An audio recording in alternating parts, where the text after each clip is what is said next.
Hey everyone, welcome to Karchermakes. I'm Andrea, and this is the first episode of WIP Wednesday. I recently found Karina is Crafty here on YouTube, and on Wednesdays she shares a quick little kind of mini-sode of what she's working on, and it's called WIP Wednesday, and I just thought that was such a good idea.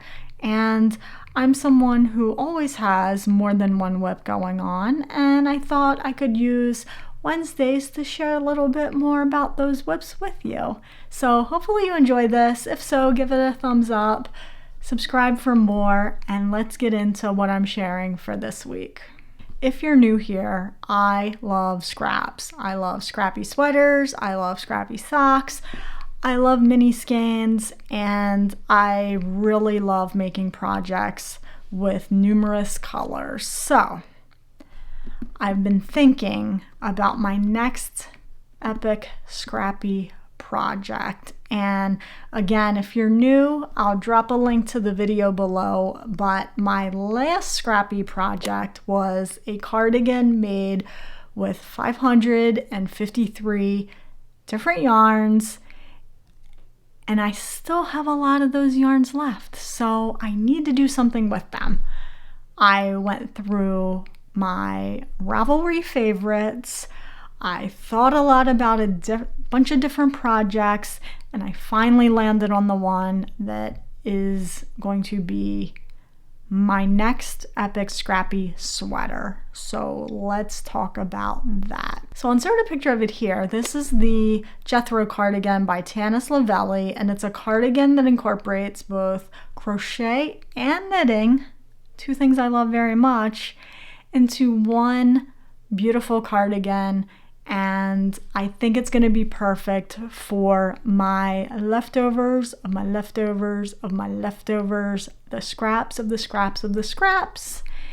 And I started pulling some out of my stash for it. This sweater is made up of a bunch of granny squares, and although I love mixing and matching all different colors, I did want this sweater to be somewhat cohesive and not as crazy as my Times Cardigan. So I went through my giant bin of yarn scraps.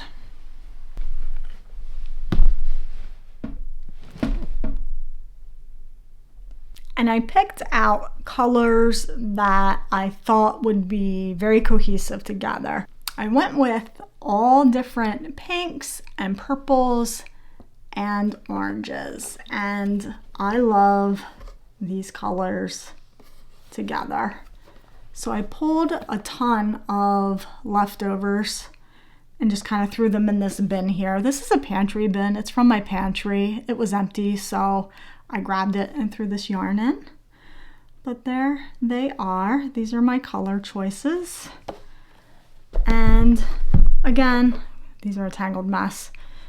These are just all leftovers from various projects that I've made. All of these are in that Times Cardigan. So I think these colors will work beautifully.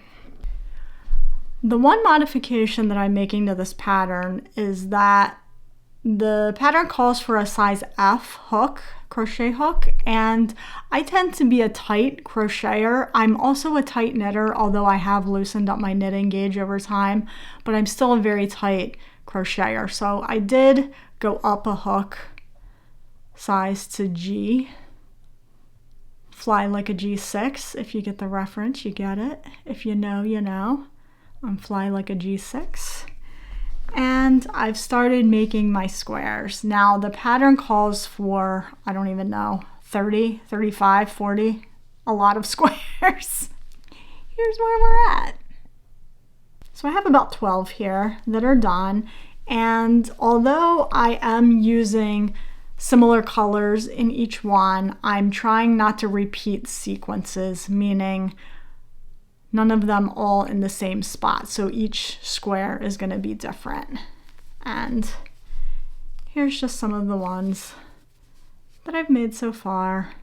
I think these colors work very beautifully together. The pinks, the purples, the oranges. I love them so much. Look at this one. Oh, it's so good. It's so good.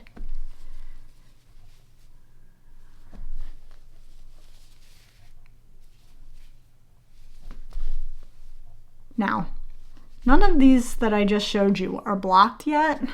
However, I did block the first one that I made because I wanted to make sure my gauge was okay, which is kind of the fun part about doing granny square projects. It can be your gauge swatch and go into the project at the same time. So I did block this one, and I'm blocking them to 5 inches each.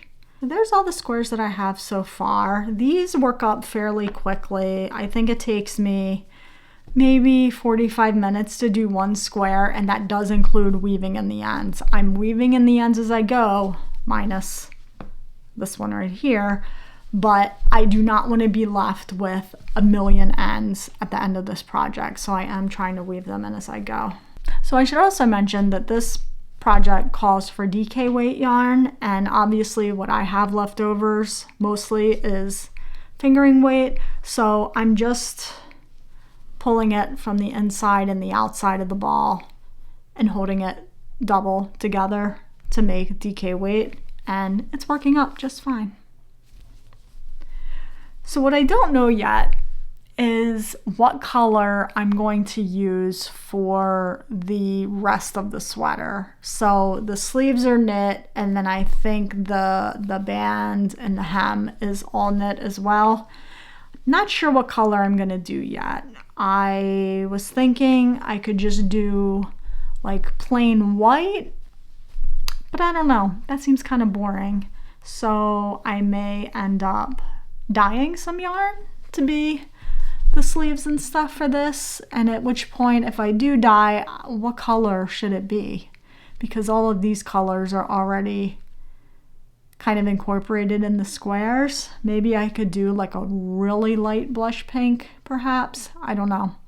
Give me your thoughts. What color do you think I should do the rest of the sweater body with this? So that's it for WIP Wednesday. I'll be working my way through these granny squares as time permits, and one day, maybe soon, it'll be a sweater. Thanks so much for being here. Thanks for watching. If you like this, give it a thumbs up, subscribe for more, and if you really liked this WIP Wednesday episode, leave a yarn emoji below. See you next time with some more projects.